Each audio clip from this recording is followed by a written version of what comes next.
Hvad så alle sammen? Det er Gamer for tilbage med en ny video sammen med Mikkel i Fortnite. Mikkel, hvor skal vi prøve at lande på Loot Lake? Eller Tilted Towers. Okay, vi tager Tilted Towers her, Mikkel, på den bygning. Og bare lige, vi kommer kun til at spille ét game, fordi ellers kommer det til at være en for lang video. Ja, og lige den anden video var ligesom sådan noget 17 minutter, tror jeg det var. Og den tager tid ligesom. Ja, så vi tager kun ét game af ligesom sidste gang. Ja. Og den her gang havde vi ikke Mads med. Det var ham, der havde et Shit, lag. og det var Okay, jeg lægger sådan. Jeg har læg.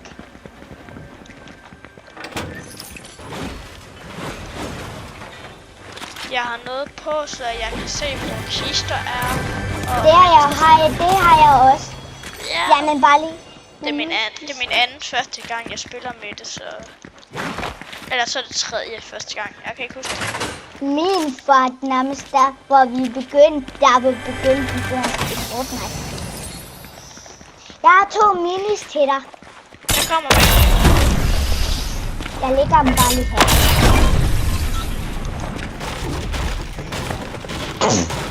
Altså, jeg har kun været spændt hele skoletiden, bare for at lave den her video. Ja, jeg havde den også så spændt. Og nu er det endelig tid til at lave det igen. Og det er virkelig sjovt at lave af det at spille, fordi selvfølgelig gør jeg mig bare sådan, jeg synes bare, så vil jeg bare tage mig endnu mere sammen, end jeg gør. Ja, men du skal ikke blive stresset. Nej. Det jeg bare synes, jeg bliver stresset, men det... Jamen, det er ikke okay. Vent endelig den kiste, jeg lidt efter. Nej, men Silas, skal vi ikke...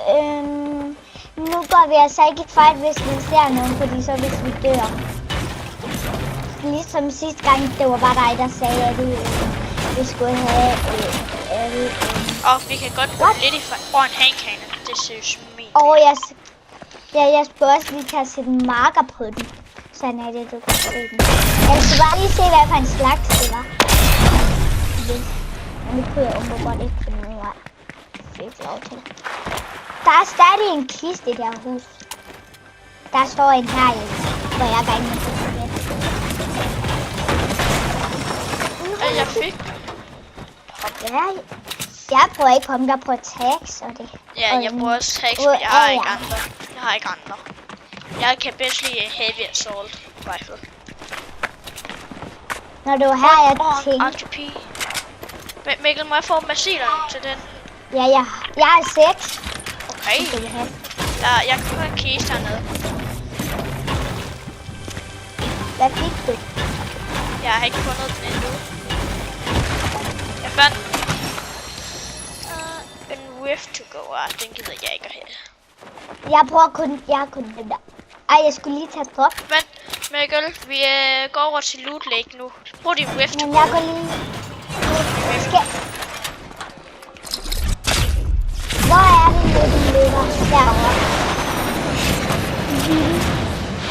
Så jeg håber, det er, at vi flyver den aller... Hvis vi vinder, så er det din anden video, hvor den ligger Fortnite. Ja. Og det kunne da også være sygt. Ja. Okay, der er ingen, der har landet her. Fedt. Oh my god, en drum shotgun i guld. Oh my god. Hvad er det for en?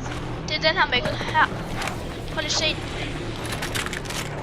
Den går jeg godt virkelig. Den er hurtigere end tag, men når man skal lade, så tager det lidt længere tid. Ja. Det er fandme. Hey, Mikkel, der er en jetpack. Nej. Okay, så kan du er vist ikke så glad for det. Nej. Ja, jeg kan heller ikke lide det. Jeg har været brug for at sælge det. Altså, det kan godt være, at jeg har et sted, der er rum, men det er fordi, jeg også... det er fordi, jeg ikke kan få en viden. Oh shit, Mikkel, shit. Er det ikke bare dig, Silas? Jo, men jeg prøver at tro der. Silas, du bruger dem altid bare for at gøre sådan, at de bliver bange. Og det gør Patrick også. Jamen, Jeg ser, hvad jeg fandt. En guld af dem, du har en lille.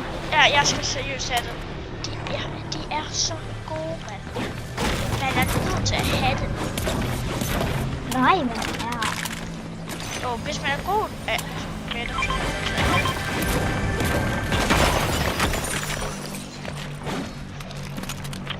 Der er et bæk til dig. Ja, der. Nå, du har fuld shields, hvis jeg ikke.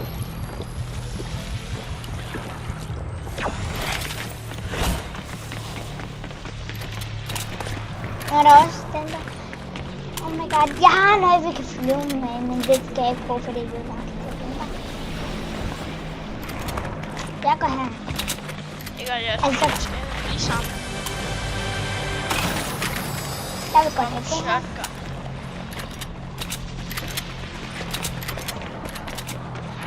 De lægger ikke engang. Det har ikke engang lægget for mig i den her runde.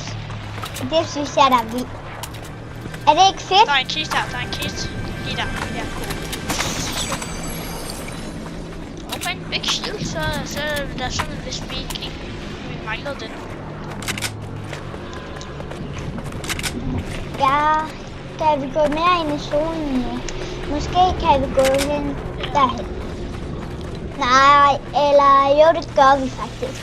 Fordi det forsvinder snart det. Eller der er et eller andet sted, der snart. Det er Mikkel, der er nogen. Mikkel, ja, kom væk. Jeg er væk. Jeg er låst. Det er. Jeg skulle lige til at sige det sådan her. Bare gå ind i det her hus. Fordi så har jeg vent på mig. Jeg bliver skudt efter dig.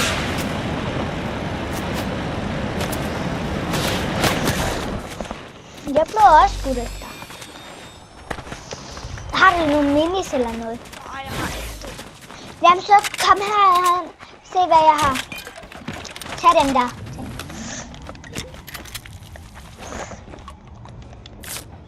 Jamen hvis vi dør også. Ej. Så æder med en pige. Hvis vi dør, så kan vi godt tage en. Ja, hvis vi dør af dem her. Skal vi ikke sige, hvis vi kommer på, hvis der er en kommer op? Nej, kom lige her. Bliv lige her. Jeg har noget. Gå ind i zonen. Og så kan du også lige gå herind, hvor jeg gælder. Nej, vi går bare ind i zonen. Nej, gå ind i det her hus, fordi det er meget lige i zonen. Ja. Hvad skulle du efter? Jeg er på nærmest straffen. Nej, jeg kigger også nogen. Kom, det er 31. Jeg er lige dræbt den. Han er nok.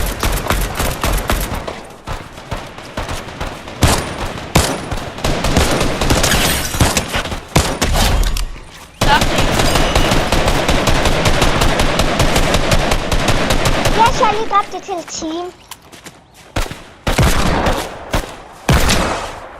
82. Ham derinde der. Fordi det var ham, du.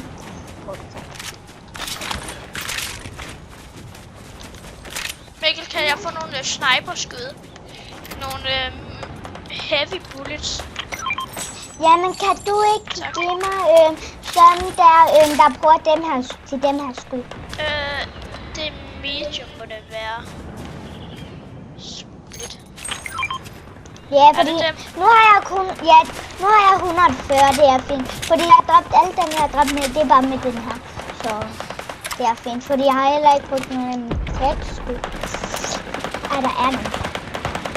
Ja, det kan jeg godt høre. Ja, de står bare der på flække.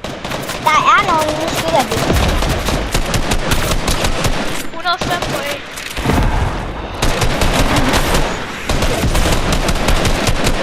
Jeg bliver skudt.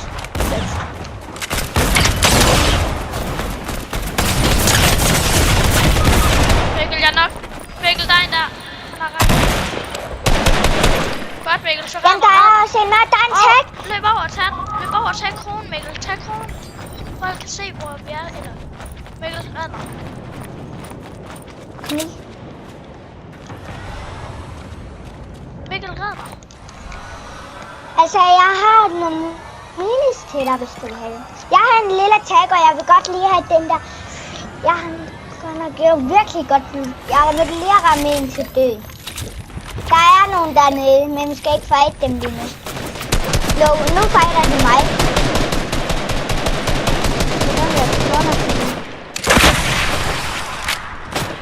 Mikkel, jeg er stadig. Jeg har lagt ham den ene. Ja, så går jeg lige og dræber ham derinde. Dræb ham den anden. Nå, nu dræber du ham bare. Jeg sneglede mig. Men Mikkel, jeg tager lige medkit herovre. Jeg er på. Yes, nu har jeg 149. Jeg tager den. Jeg har også et medkit, men du har jo ikke brug for det. Og der Jeg har var en lille. Mikkel, der var lige en krone lige bag ved os, der forsvandt. Men den skal vi ikke fight nu, fordi vi ved godt, jeg tror ikke. Den forsvandt lige, Mikkel, den var lige bag ved os. Ja, men vi skal Mikkel, da lige. har du indtil videre egentlig nogle crown wins? Nej, har du? Nej, men hvor mange Jeg gange har kom. du egentlig vundet? Den er jeg ikke. Der er nogen. Nej, der var ikke. Jeg har tror lige, der var vundet noget. 3 gange. Jamen, jeg ved, jeg dræbte Lunden over en. I går fik jeg en anden plads. Og det var med gæster, og det var Sofus, der var gæst. Så fik jeg et anden plads. Jeg hørte noget. Jamen, vi har jo ikke noget bygge. Der er en klatrekugle, men skal vi gå i fight? Det er bare et Nej, spørgsmål. fordi der er jo kun én, der kan tage den. Ja, Kom Mikkel, vi følg kan jo mig. kun... Vi kan jo kun dræbe... Nej, vi skal da ind i zonen. Så kom Mikkel. Ja.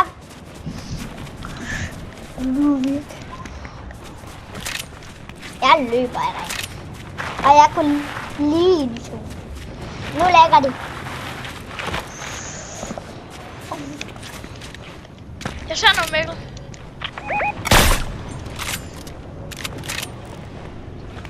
Hvad er derovre? De er væk. Nej, jeg ser den. Dræb.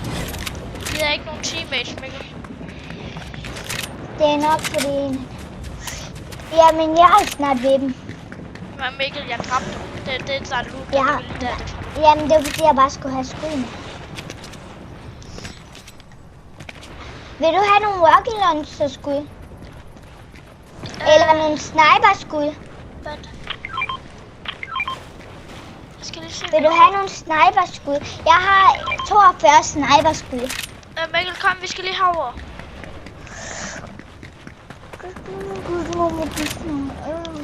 Der er noget loot her. Jeg skal ikke komme her. Var det din far, der talte? Ja. Du har dræbt 4, jeg har dræbt 6. Ej, vi har faktisk dræbt Der mig. er en heavy Ej, sniper. okay, hvor? Yes, min yndlingssniper. Der er 4 minis, hvis du vil tage dem. Jeg Ja, har Mikkel, kan jeg... Vil du have nogle skud? Ja, nogle sniperskyds. Tak, Mikkel. Jeg har også flere. Jeg har 37 mere, men jeg har... der er været nogen, fordi der står ikke noget. Men så skal jeg det bare.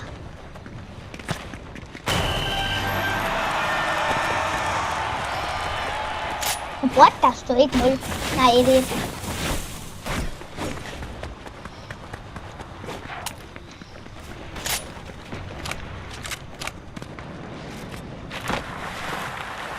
Der er et fake, hvis du vil have det. Ja.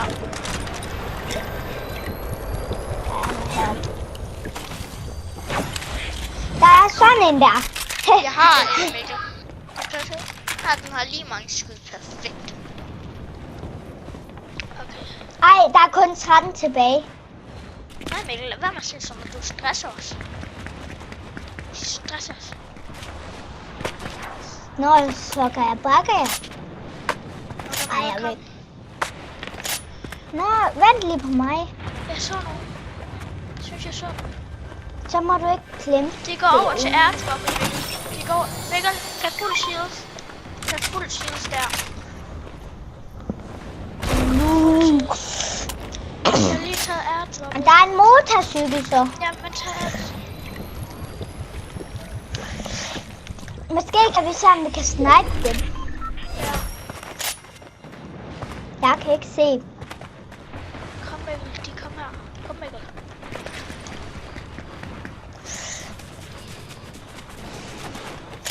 Jeg ser ikke. Plukkede ham ud af hans bold.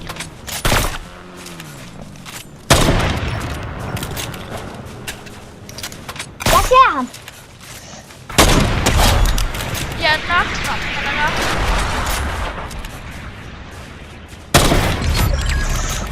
Yes, der er kun 9 tilbage, når det bliver ret på 8. 126 på ham. Jeg er bag ved ham. Jeg har lige dræbt ham. Der er sådan en der. Nej, min yndlingsgun. Der er en guld pump, hvis du vil have den. Nej, det var ikke min yndlings. Men alligevel, så er den god. Jeg er sådan en. Der er en guld pump. Og det hele. De havde ændret til så low.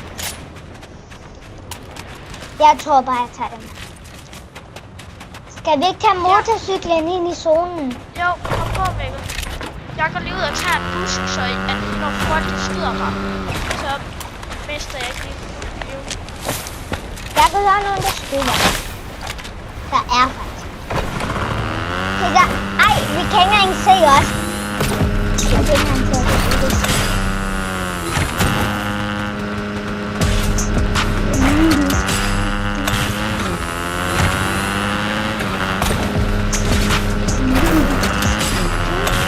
Der er nogen.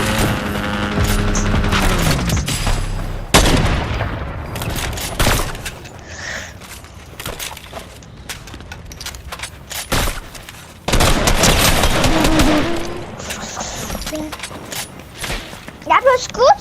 Det var en sniper, der står nogen, der står. 305 på en. Mikkel, jeg blev snipet. Kom Mikkel. Kom Mikkel. Kom på motorcyklen.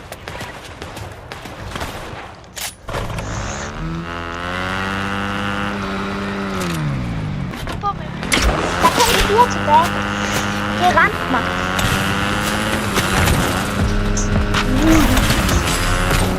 Vi skal bare slippe væk fra dem.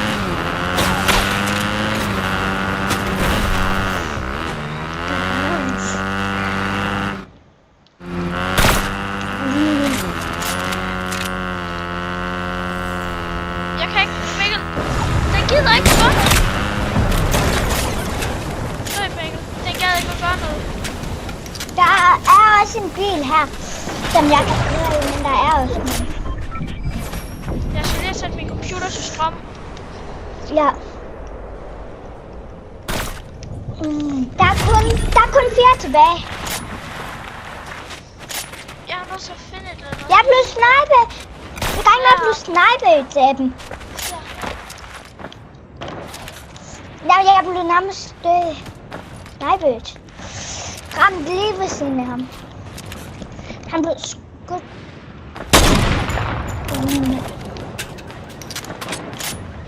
Ham, den han faldt ned. Og død. Det tror jeg ikke.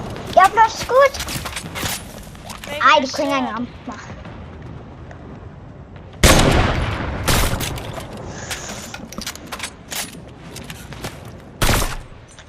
Jeg var i gang med at ramme ham headshot.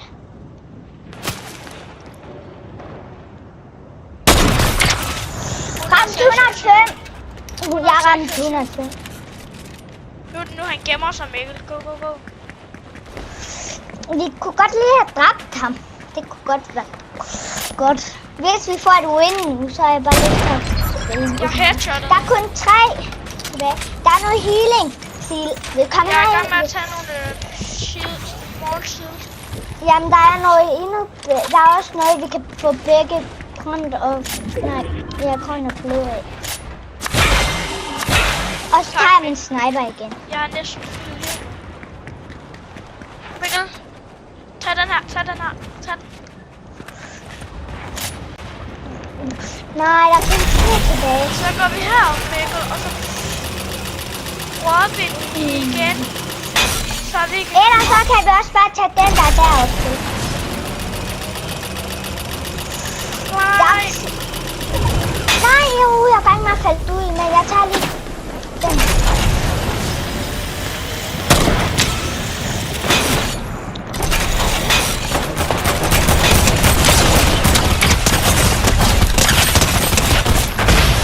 Mikkel, jeg gjorde det. Nej, jeg fik et win med kongkronen. Kongkronen. Jeg kan ikke få den her kongkrone op. Nej, jeg ikke. Den ene havde en kongkrone. Du ved godt, vi er i gang med en video. Ja. Vi ses. Vi ses. Alle videoer. Bye bye. Bye bye.